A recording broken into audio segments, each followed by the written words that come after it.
Episode के start में हम इन्वेस्टिगेशन रूम देखते हैं जहां सॉन्ग और सूजे होंग की वीडियो देख रही होती हैं। होंग इस वीडियो में अपने फोन की एक ऑडियो भी सुनाता है जो कि सूजे और उसकी थी। इस ऑडियो में सूजे ने होंग को कहा था कि पार्क सो योंग को दफन कर दो, यानी उसे मार डालो। फिर वहां से डिटेक्टिव जिन उठ के चला जाता है। तब सॉन्ग सच में बहुत परेशान दिखाई देती है होंग की वीडियो देख के, इसलिए वो सूजे को कहती है कि आपको मुझे सब कुछ सच सच बताना होगा क्योंकि मैं इस वक्त बहुत कंफ्यूज हूँ। मैं आप पे शक नहीं करना चाहती, लेकिन आपने सच में होंग को पार्क सो योंग से छुटकारा पाने का कहा है। मैं आपकी आवाज सोते में भी पहचान सकती हूँ। इस ऑडियो में आवाज आपकी ही है ना? क्या आपने वाकई होंग को पार्क सो योंग को दफन करने का कहा था? उनकी ये बातें डिटेक्टिव्स और चीफ किल सुन रहे होते हैं तो सूजे जानबूझ के अपना सेलफोन गिरा देती है और वो दोनों उसे उठाने के लिए एक साथ नीचे झुकती हैं। तब सूजे सॉन्ग को हल्की आवाज में कहती है कि ये दफन करने वाला जुमला मैंने नहीं बोला और इस बात को तुमने प्रूफ करना है। उन दोनों को ऐसे सीक्रेटली बात करता देख के चीफ किल और डिटेक्टिव जिन उनके पास जाते हैं। तब तक वो दोनों फ्री हो चुकी थीं। वो दोनों पूछते हैं कि आप लोगों ने अभी क्या बात की है, बट सूजे और सॉन्ग उन्हें कुछ नहीं बताती। बाद में वो तीनों जब बाहर आते हैं तो सेंट्रल ऑफिस से प्रोसिक्यूटर्स उनके लिए डॉक्यूमेंट्स लेकर आते हैं जिसमें ये मेंशन था कि सूजे का केस सेंट्रल ऑफिस डील करेगी। ये देख के चीफ किल प्रोसिक्यूटर को बोलते हैं कि अब हम सेंट्रल ऑफिस को कोई भी केस नहीं देंगे, लेकिन प्रोसिक्यूटर उन्हें ये कह के चुप करवा देते हैं कि आप लोगों ने पार्क सो योंग की डेथ की इन्वेस्टिगेशन सही से नहीं की थी, इसलिए हम उस केस को डील कर रहे हैं। और अब लॉयर सूजे को भी पार्क सो योंग के मर्डर के सस्पेक्ट में अरेस्ट किया गया है, इसलिए उन्हें हम अपने साथ लाजमी लेकर जाएंगे। ये सुन के चीफ किल गुस्से में वहाँ से चले जाते हैं। फिर सूजे को सेंट्रल प्रिजन सेल में लेकर जाया जाता है जहाँ उसे जेल के अंदर भेज दिया जाता है। वहाँ पे मौजूद उसकी रूममेट्स उसे देख के हैरान हो जाती हैं क्योंकि वो उसे न्यूज में आने की वजह से पहचान गई थी। दूसरी तरफ सॉन्ग सबको बताती है कि होंग की सुनाई हुई ऑडियो में सूजे की एक लाइन को फेक बनाया गया है, जिससे ये जाहिर होता है कि सूजे ने होंग को पार्क सो योंग को मारने का ऑर्डर दिया, जबकि ऐसा नहीं था। वो उन्हें ये भी बताती है कि होंग एक हफ्ता पहले टीके लाफ्रॉम आया था मिस्टर छुई से मिलने, लेकिन फिर उसकी मिस्टर हा से अनबन हुई और वो गुस्से में वहाँ से चला गया था। फिर उन सबको सूजे के खिलाफ लिखे जाने वाले आर्टिकल्स रिसीव होते हैं जिसमें सूजे को मुसलसल एक कातिल कहा जा रहा था। ये देख के उन्हें बहुत बुरा लगता है। तब चैन को वो वक्त याद आ जाता है जब पुलिस ने उसे अरेस्ट कर लिया था और वहाँ मौजूद लोग उसे गालियाँ और बददुआएं दे रहे थे कि इसे मौत की सजा होनी चाहिए क्योंकि इसने अपनी सौतेली बहन का रेप करके उसे मार डाला है, जबकि ये बात तो अभी प्रूफ भी नहीं हुई थी। फिर चैन अपने फ्रेंड्स को बोलता है कि ये तो अभी शुरुआत है। ये रिपोर्टर्स बिना किसी प्रूफ के सूजे को ब्लेम करते रहेंगे और उनके लिए कातिल जैसा वर्ड यूज करते रहेंगे, इसलिए हमें जल्द से जल्द एविडेंस ढूंढना होगा सूजे को इनोसेंट प्रूफ करने के लिए। हमें किसी भी हाल में उन्हें बचाना होगा। फिर वो सॉन्ग को बोलता है कि कल जब आप सूजे को मिलने जाएंगी तो उन्हें कहना कि वो बिल्कुल भी परेशान ना हो क्योंकि हम उन्हें हर हाल में बाहर निकाल लेंगे। और यहाँ यून चैन को देखता रह जाता है। नेक्स्ट डे हर न्यूज में सूजे के केस को ही डिस्कस किया जा रहा था जिसमें असेंबलीमैन गैंग के बारे में भी बात हो रही थी। न्यूज में बताया जा रहा था कि असेंबलीमैन गैंग ने स्टेटमेंट दी है कि वो ना तो कभी लॉयर सूजे से मिले हैं और ना ही वो पार्क सो योंग को जानते हैं, इसलिए अगर दोबारा कभी उनका नाम इन केसेस में मेंशन किया गया तो वो लीगल एक्शन लेंगे। दूसरा ये कि पुलिस ने सूजे के घर और उसके ऑफिस की तलाशी ली है उसके खिलाफ एविडेंसेस ढूंढने के लिए। फिर हम मिस्टर छुई को देखते हैं जिन्हें मिस्टर हा यूएसपी और कुछ डॉक्यूमेंट्स लाकर देते हैं। ये वही यूएसपी थी जिसे होंग ने चुराने की कोशिश की थी। फिर उन्हें चीफ किल की कॉल आती है। वो उन्हें बताते हैं कि हमने सूजे के घर और ऑफिस की अच्छे से तलाशी ली है, वहाँ हमें कुछ भी खास नहीं मिला। बस ये दो चीजें थी जो मैंने मिस्टर हा के हाथ आपको भिजवा दी हैं और ये भी कि शायद सूजे पास्ट में प्रेग्नेंट रह चुकी है। उसके डॉक्यूमेंट्स भी मैंने आपको भिजवा दिए हैं। फोन बंद करने के बाद मिस्टर छुई उन डॉक्यूमेंट्स को चेक करते हैं। ये वो डीएनए रिपोर्ट्स थी जो सूजे ने पार्क सो योंग के बेबी का फादर का पता लगाने के लिए बनवाई थी और जिसका अभी उसे पता नहीं चला था। अब यहाँ मिस्टर छुई को देख के अंदाजा लगाना मुश्किल है कि वो इन डीएनए रिपोर्ट्स को देख के क्या समझे हैं। एनीवेज अब सॉन्ग सूजे से मिलने आती है। उसे सूजे की बहुत फिक्र थी, इसलिए वो उससे पूछती है कि क्या आप खाना ठीक से खा रही हैं, क्या आपको नींद सही से आती है। तो सूजे उसे कहती है कि यहाँ पे सब इतना बुरा नहीं है। ये सुन के सॉन्ग थोड़ी इमोशनल हो जाती है। फिर वो सूजे को बताती है कि कल शाम आपके अरेस्ट वारंट रिव्यू की ट्रायल की डेट रख दी गई है, यानी कल इस बात का फैसला किया जाएगा कि सूजे का अरेस्ट वारंट कैंसिल होगा या नहीं और वो बाहर आ सकेगी या नहीं। फिर वो सूजे को बताती है कि पुलिस वो यूएसपी लेकर जा चुकी है। ये सुन के सूजे परेशान हो जाती है। फिर सॉन्ग उसे कहती है कि मैं आपके लिए तब तक कोशिश करती रहूंगी जब तक आप बाहर नहीं आ जाती। चैन ने मुझे आपको ये कहने का कहा है कि आप परेशान मत हो क्योंकि वो आपको हर हाल में बाहर निकाल लेगा। मुझे पूरा यकीन सीन है कि चैन आपको पसंद करता है, इसलिए जब आप जेल से बाहर निकलेंगी तो उसे डेट जरूर करिएगा। ये सुन के सूजे उसे हैरानी से देखती रह जाती है। फिर बाद में वो अकेले वॉशरूम में खड़ी रो रही होती है क्योंकि उसे ये वक्त बहुत डिफिकल्ट लग रहा था। दूसरी तरफ हम मिस्टर छुई को देखते हैं जो अपने घर की उसी हिडन प्लेस में जाते हैं और वहाँ एक ड्रॉ में वो यूएसबी और डॉक्यूमेंट्स रख देते हैं। फिर वो कुछ स्नैक्स लेकर चेयर पे बैठ जाते हैं और यहीं वो फ्लैशबैक देखते हैं कि होंग उनसे मिलने आता है और उन्हें एक बॉक्स देता है। फिर वो उनके सामने घुटने के बल बैठ जाता है और उनसे माफी मांगने लगता है। वो मिस्टर छुई से बोल रहा था कि मैं हमेशा से आप तीनों से लॉयल रहा हूँ, इसलिए मेरी वजह से जो भी परेशानी हुई है मैं उसके लिए आपसे माफी मांगता हूँ। वो उनसे रो रो के माफी मांग रहा होता है। तब मिस्टर छुई उसे कहते हैं कि मिस्टर ली और मिस्टर हैन ने मुझे कहा है कि मैं तुम्हारा काम तमाम कर दूं, लेकिन मैं ऐसा नहीं करना चाहता क्योंकि तुम मुझे अच्छे लगते हो, इसलिए मिस्टर हा तुम्हें बता देंगे कि तुमने आगे क्या करना है। ये सुन के होंग उनका शुक्रिया अदा करने लग जाता है और यहीं फ्लैशबैक खत्म होता है। नेक्स्ट सीन में डिटेक्टिव जिन होंग की कार को जंकयार्ड लेकर जा रहे होते हैं। जंकयार्ड वो जगह होती है जहाँ उन कार्स को रखा और क्रश किया जाता है जो इस्तेमाल के काबिल नहीं है। अब उनका पीछा कैंग और सॉन्ग भी कर रही होती हैं। कैंग तो रास्ते में डिटेक्टिव जिन से बात भी कर रही थी। वो उससे पूछती है कि कार में आग लगने की क्या वजह थी, क्या कार में कोई एक्सप्लोजन डिवाइस इंस्टॉल की गई थी। तो डिटेक्टिव जिन उसे बताते हैं कि फोरेंसिक वालों ने बहुत अच्छे से इस कार को देख लिया है। उन्हें लगता है कि कार में मौजूद चारकोल ब्रिकेट्स की वजह से शायद आग स्टार्ट हुई थी और फिर ऑयल और ब्यूटेन गैस की वजह से कार में ब्लास्ट हो गया। शायद होंग ने खुद चारकोल ब्रिकेट्स में आग लगाई होगी ताकि वो सुसाइड कर सके। तो कैंग उसे बोलती है कि मुझे तुम्हारी बातों पे बिल्कुल भी यकीन नहीं है, तुम तो ऑलरेडी इस कार को जंकयार्ड लेकर जा रहे हो। डिटेक्टिव बोलता है कि मुझे ऐसा करने के लिए चीफ गिल ने कहा है, मैं सिर्फ उनके ऑर्डर्स मान रहा हूँ। फिर सिग्नल बंद हो जाने की वजह से कैंग और सॉन्ग डिटेक्टिव जिन का पीछा नहीं कर पाती और कुछ देर बाद वो जंकयार्ड पहुँचती हैं, लेकिन तब तक कार को क्रश किया जा चुका था। ये देख के उनका गुस्से और परेशानी से बुरा हाल हो चुका था क्योंकि उनके पास टाइम बहुत कम था कोई भी सबूत ढूंढने के लिए। दूसरी तरफ चैन और यून होंग की वीडियो की इंस्पेक्शन करवा रहे थे ताकि उसमें मौजूद फेक सेंटेंस को पकड़ा जा सके, लेकिन उस सेंटेंस वाली टाइमिंग में बहुत ज्यादा शोर था जिसकी वजह से इंस्पेक्शन वाले आदमी को ये काम बहुत मुश्किल लग रहा था। तब चैन उससे पूछता है कि कोई और रास्ता है क्या। तो वो इंस्पेक्शन वाला आदमी उन्हें कहता है कि अगर तुम मुझे इस वीडियो की ओरिजिनल फाइल लाकर दोगे तब मैं उस ओरिजिनल वीडियो से इस फेक वॉइस को आइडेंटिफाई कर सकूंगा। ये सुन के दोनों परेशान हो जाते हैं क्योंकि उन्हें तो पता ही नहीं था कि इसकी ओरिजिनल फाइल कहाँ हो सकती है। फिर हम सेरियन और नेम को देखते हैं जो हर कार वर्कशॉप पे जाकर पूछ रहे होते हैं कि क्या आप लोग कार में एक्सप्लोजिव डिवाइसेस को फिट करते हैं, लेकिन उन्हें हर कोई गुस्से से जवाब देता है क्योंकि ये एक क्राइम था। अब हम वैन को देखते हैं जो प्रेस कॉन्फ्रेंस कर रहा होता है। वो प्रेस वालों को बता रहा था कि हमें बहुत अफसोस है कि टीके की लॉयर सूजे को मर्डर केस में अरेस्ट कर लिया गया है, इसलिए मैं यहाँ 3 बातें क्लियर करना चाहता हूँ। पहला ये कि टीके लॉ फर्म का इस केस से कोई ताल्लुक नहीं है। दूसरा, टीके लॉ फर्म और उसके लॉयर्स इस केस की इन्वेस्टिगेशन और ट्रायल्स में इन्वॉल्व हरगिज नहीं होंगे। तीसरा ये कि जब इस केस का फैसला होगा फिर हम डिसाइड करेंगे कि सूजे को टीके लॉ फर्म में रखना है या नहीं। उनकी ये प्रेस कॉन्फ्रेंस हर कोई देख और सुन रहा था। फिर एक और न्यूज भी आती है जिसमें ये बताया जा रहा था कि एसपी पार्टनर यानी मिस्टर फिल की कंपनी ने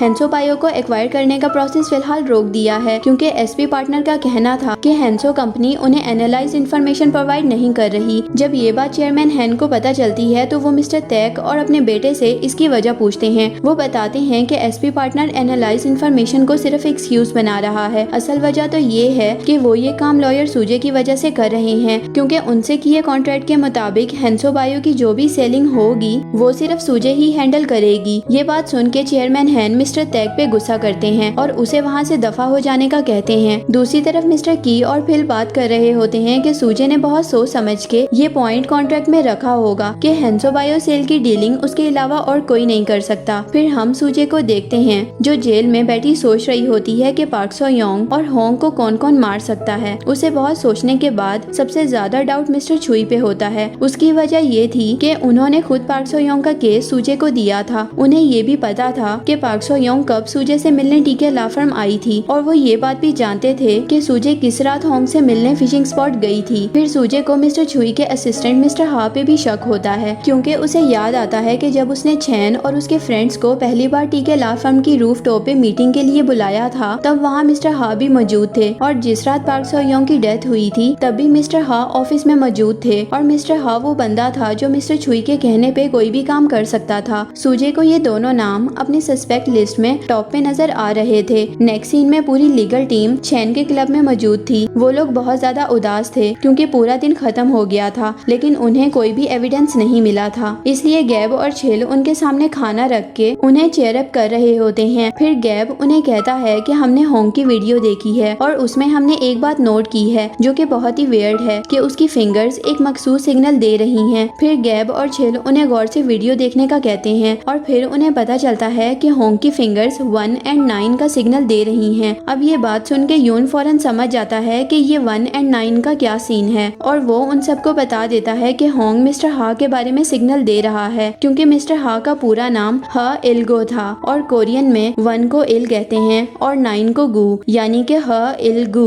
फिर हम मिस्टर छुई को देखते हैं। वो मिस्टर ली और चेयरमैन हेन को तसल्ली देते हैं कि हेंसो बायो की सेल को वो हैंडल कर लेंगे और उन्हें होंग के मैटर को लेके परेशान नहीं होना चाहिए। उनसे बात करने के बाद मिस्टर छुई सोचते हैं कि इन दोनों को मुझ पे ऑर्डर चलाना बहुत अच्छा लगता है, लेकिन मैं इनको आने वाले वक्त में देख लूंगा। और यहीं ये पार्ट खत्म हो जाता है। मिलते हैं नेक्स्ट वीडियो में। अपना ख्याल रखिएगा। Good bye.